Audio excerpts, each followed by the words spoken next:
Welcome back to the Startup Showdown podcast, where we discuss pitching, funding, and scaling startups. Join us as we interview winners, mentors, and judges of the monthly $120,000 pitch competition powered by Panoramic Ventures. We also discuss the latest updates in software, Web3, healthcare tech, fintech, and more. Now sit tight as we interview this week's guest and their journey through entrepreneurship.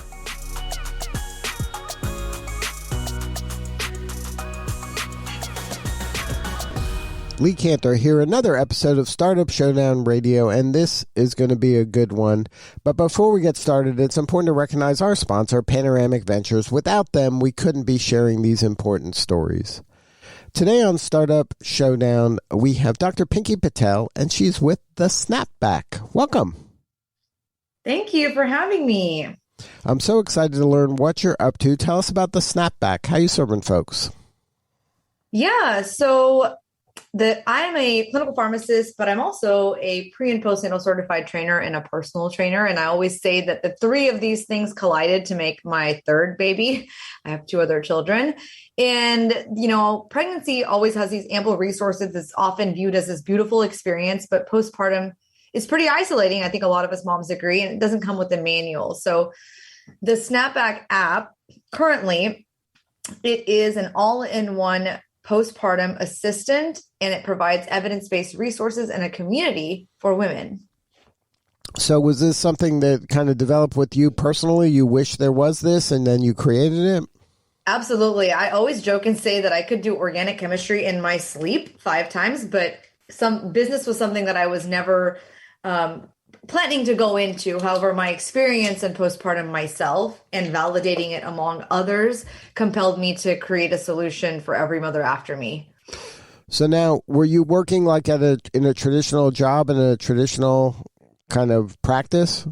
Yeah, so I actually worked as a clinical pharmacist up until last year, and I was working full time while I was pregnant and had a toddler that was 2 years old at the time, while I was building the community and the app that exists at this time. So I did both essentially until last year when I left pharmacy completely. But yes, I was a clinical pharmacist in the typical setting. Yeah. Can you share a little bit about the decision-making process you went through in order to take the leap into being an entrepreneur?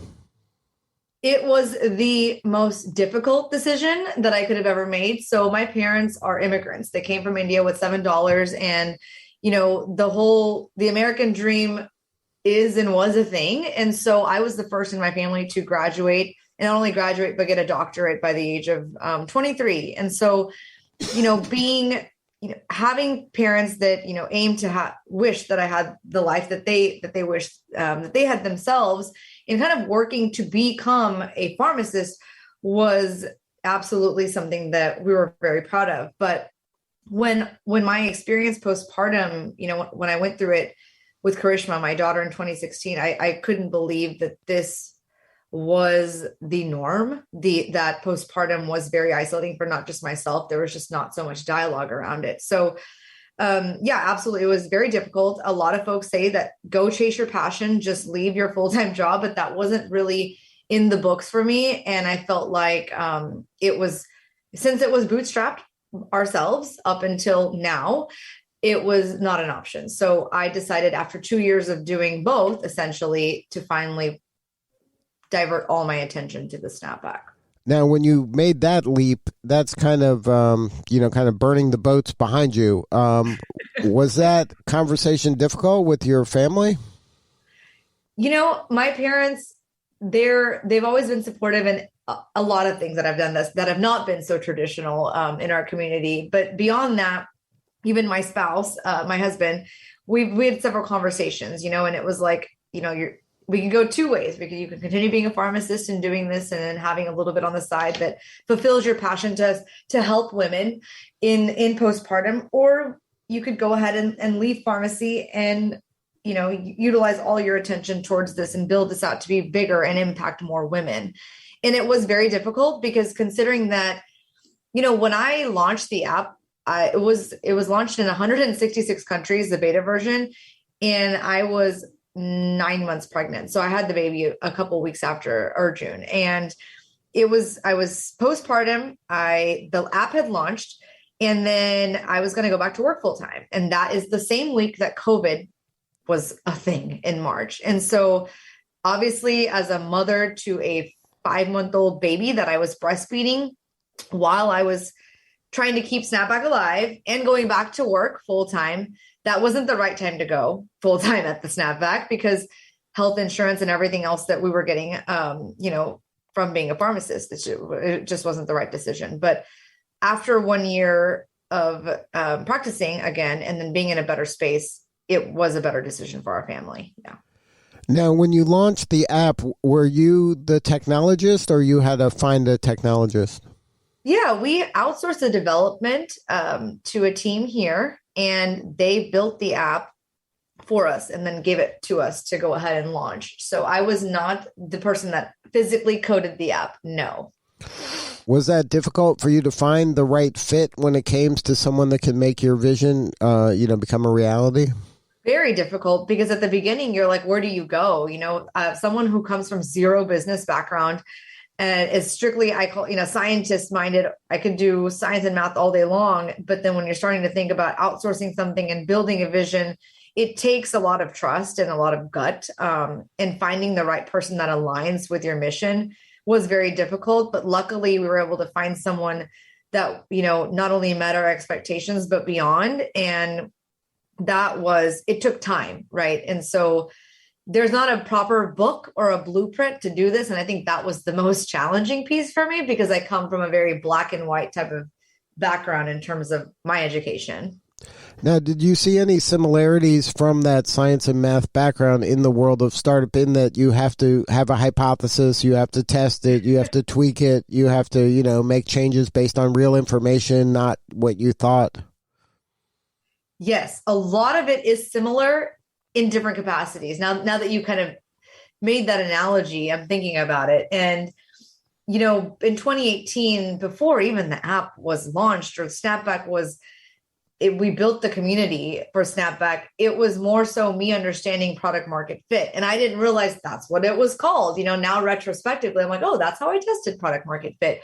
But working with other women and understanding their pain points and then creating a solution, I feel like a lot of the science and math type of infrastructure, I was utilizing it. And I have to say, the grit and the discipline of becoming a pharmacist and getting my doctorate at a young age, that I certainly did apply that, because that does absolutely, changes the trajectory of being an entrepreneur as well, because it's one of those things is there's no direct ROI when you're building something from ground up yourself. And those characteristics definitely helped in being a founder. So what are some of the early signs that this thing had legs, that you were getting traction? So the early signs were in 2018 when I started working with women, because I am a pre and postnatal corrective exercise specialist. There were women that were trying to have babies. They were pregnant and they were also postpartum. And when women continuously, we're really tired when we have babies. Not only are we leaving the hospital with a new human being, but we're having to navigate feeding this human being, whether you try breastfeeding or not. A lot of us try to attempt it. We see, how far we can get. Some of us do formula feeding. Either way, irrespective of how you decide to feed your baby, you're also navigating your own hormones and operating on very, very little sleep while having to be on all the time. And so given that we're doing all this alone without a manual, and then we've pretty much reorganized our organs for 9 months. And then we go home and nothing happens for 6 weeks. You do not see a provider unless, you have an appointment for another reason. But the standard of care is usually 6 to 8 weeks. You see your OB, and then they clear you for movements. Whatever you're doing before, you can do anything under the sun. There is no roadmap. So then women later, 12 to 18 months later, they're like coming up for air. They're sleeping at night. They're realizing that things aren't working like they were used to. Maybe they're peeing on themselves, incontinence. Maybe they're having lower back pain with intercourse. So the same story over and over again, that women are using panty liners when they're running, and they're not talking to anybody about leaking, and they're embarrassed to go to Orange Theory. Those stories were consistent. And so that was where I was like, something has to change. And I started recognizing that in some countries, not many, there are government mandated physical therapy sessions where someone comes to your home after you have the baby and they make sure that you can walk before you run or crawl before you walk. And essentially, a lot of that is missed entirely. So changing the narrative in our society has been a challenge. But yes, this story is beyond 2020 or 2019 up until now. This is something that's been happening for a while. And I think it's just because it's just never been addressed in this capacity, or there's just more folks talking about postpartum now, which makes it a little easier. So the community is a big part of the app? Absolutely. Before we asked for a single dollar, we launched the community. And that is our catalyst. We didn't spend a single dollar aside from maybe a 4-week test ad campaign on marketing or ad spend. And that was because our community was built on credibility, transparent information that was deeply rooted in science. And we wanted to earn the trust of other healthcare professions. Me having a doctorate myself, I obviously value evidence-based research and data, but also coming with a presence of like, this is a safe place. We're empowering you with knowledge. And these are things that should be discussed. Our audience really resonated with that. So our community being built on Facebook and Instagram through word of mouth. And then in September, we came with a solution. Like, this is how we can help you. So I think that building the community first absolutely was something that I'll never regret. And that same community continues to come back. So now, how do people engage with the app? So it's through the Facebook or the community first, and then the app is presented as a solution for some of the challenges they're facing? So that was how we started, before we launched the app and said, hey, we actually have an app for an all-in-one postpartum assistant, because it was created because, number one, we're busy. We don't need to Google at 3 a.m. because we're all worried about the same thing. We have neurosurgeons that are probably Googling at 2 a.m. because we want to make sure, mothers just, they worry a lot about a lot of things, and we need to keep everything in one place. So that was the premise of creating an all-in-one type of assistant. But the app was launched in 166 countries, and we started noticing we have over 40 countries that are paid and using it, that folks were going into the App Store. So you can go to the App Store and you can go to Google Play Store and you can just type in postpartum and the SnapBack will come up as an app.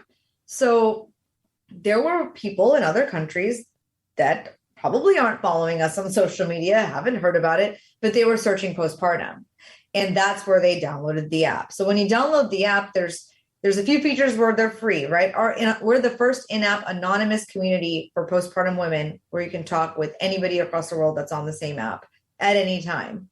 So yeah, you can download it from the App Store. A lot of folks just find us because they're typing postpartum. But if they happen to be a follower on Instagram, yeah, they're going to hear about the SnapBack app. Yeah.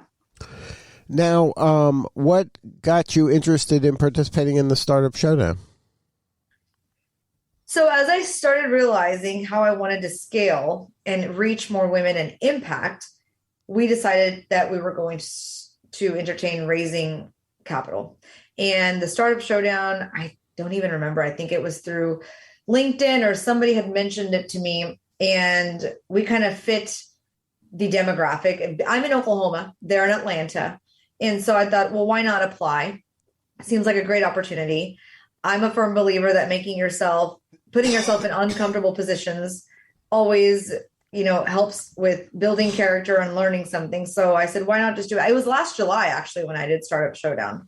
And they were able to link me up with mentors, which I found very valuable. When you're a founder, you wear every hat, and there are some hats that may not fit as well as you want them to. So I found value in what they were creating. They were not just creating a pitch competition, but they were also giving value to founders. There's a lot of noise when you're an entrepreneur. There's a lot of noise when you're fundraising. Not only are we fundraising, we're scaling, we're sourcing leads for hires, we're building communities, we're making sure our product works, we're showing our metrics.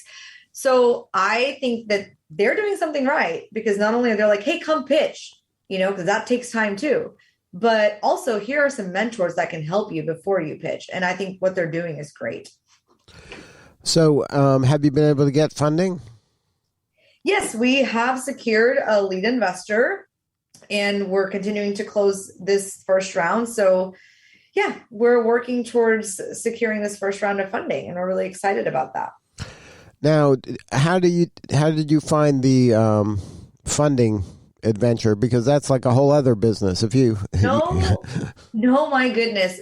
Fundraising is a necessary evil. It's one of those things where the chicken and the egg, right? You have to have, if you want to scale at a certain level, you have to have a certain amount of capital to get where you need to be. Now, me being a woman of color, a first generation immigrant, and in essentially to those in tier 1 cities in the middle of nowhere, I'm in Norman, Oklahoma, it's a little bit more difficult. But I think if COVID did one thing, it allowed us to use Zoom, whether we love it or not. But fundraising is one of those things. It's only 2% of women get funding. And so you're already saying, all right, I'm going to try to go after this, but it's going to be hard as hell.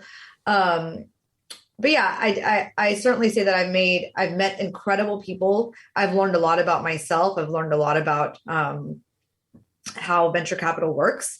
There's not really a book. I mean, certainly, yes, I did read a few books, but I had to spend a solid 3 to 4 months to understand cap tables, term sheets, what that even meant. How do you navigate this? There's so much noise. What makes sense? What do you say no to? It is one of those things where no one can really prepare you. You just have to throw yourself into the fire. And that means at one point, I don't know if you remember when Clubhouse was a thing, but I would sign up for every pitch competition and I would be changing diapers because my son was only like 6 months old. And I would just start throwing myself into rooms and pitching. I'm like, they can't see me. They don't know what I look like. They don't even know me. So it's one of those things that, I mean, I know a lot of people don't talk about it, but I have no issues discussing like how that looked. Clubhouse is not like huge anymore. I guess I don't open it as much, but at the time it was a way for me to practice. So the most hardest thing I've done is fundraising.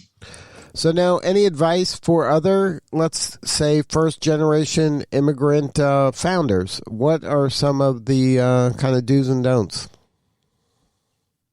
Do lean into the grit or discipline that you've learned as, you know, being a first-generation founder. We all kind of we have similarities, and the similarities are that we are often faced with adverse events or put in positions where we're having to dig deep. And that same characteristic is going to carry on in whatever we decide to do, whether it's building a business or whether it's fundraising, a little bit of both.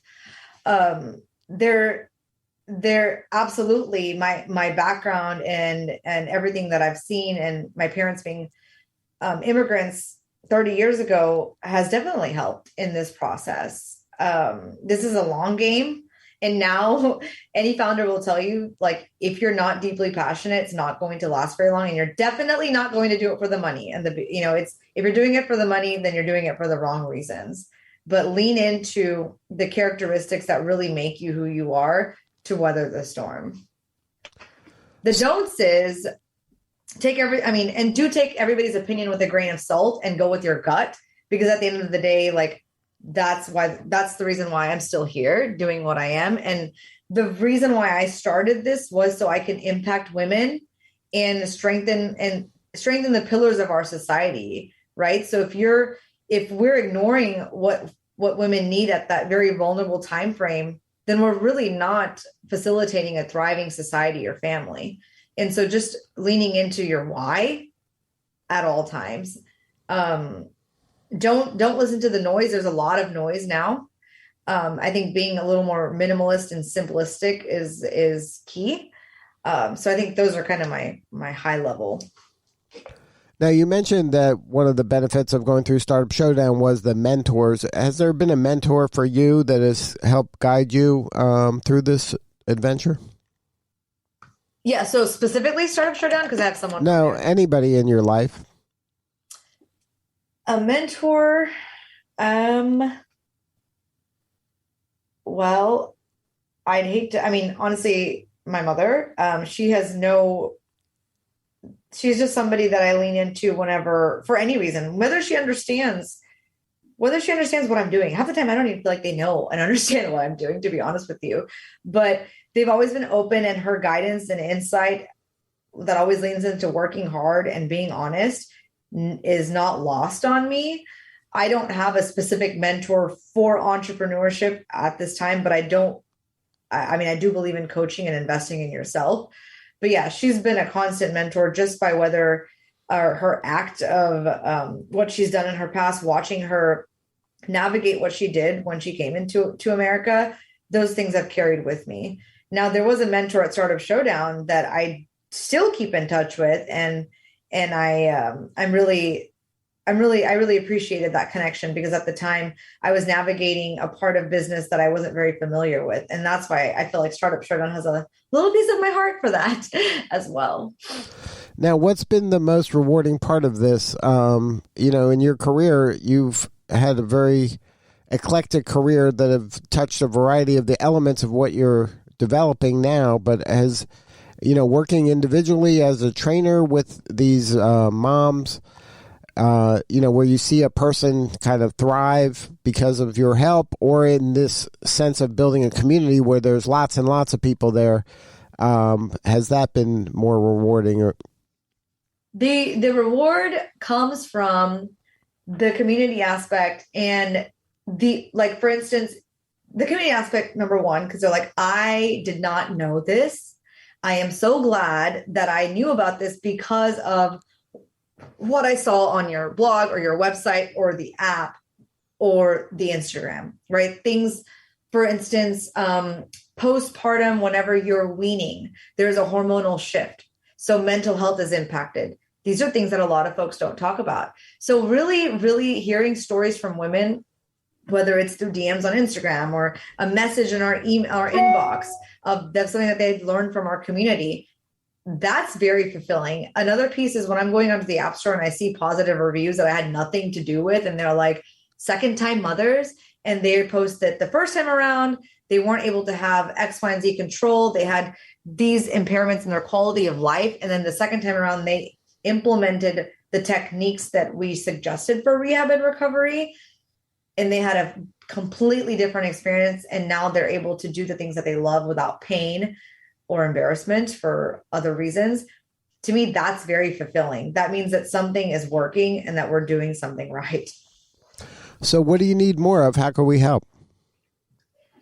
I think that just raising more awareness around postpartum dialogue, continue the Startup Showdown, and having these mentors available for founders that are in the same boat as I, that were raising their first rounds of capital, that needed some of the mentorships and elements. Just keep doing what you guys are doing, because it's working. Now, if somebody wants to connect with you or learn more about the SnapBack, what's the website or what are the coordinates? Yeah, so the website is thesnapback.com. You can also find us on Instagram and Facebook at the SnapBack. And we also have contact information on our website as well. Well, thank you so much for sharing your story. You're doing important work and we appreciate you. Thank you so much for having me. This was awesome. All right, this is Lee Cantor. We'll see you all next time on Startup Showdown. As always, thanks for joining us, and don't forget to follow and subscribe to the Startup Showdown podcast so you get the latest episode as it drops wherever you listen to podcasts. To learn more and apply to our next Startup Showdown pitch competition, visit showdown.vc. That's showdown.vc. All right, that's all for this week. Goodbye for now.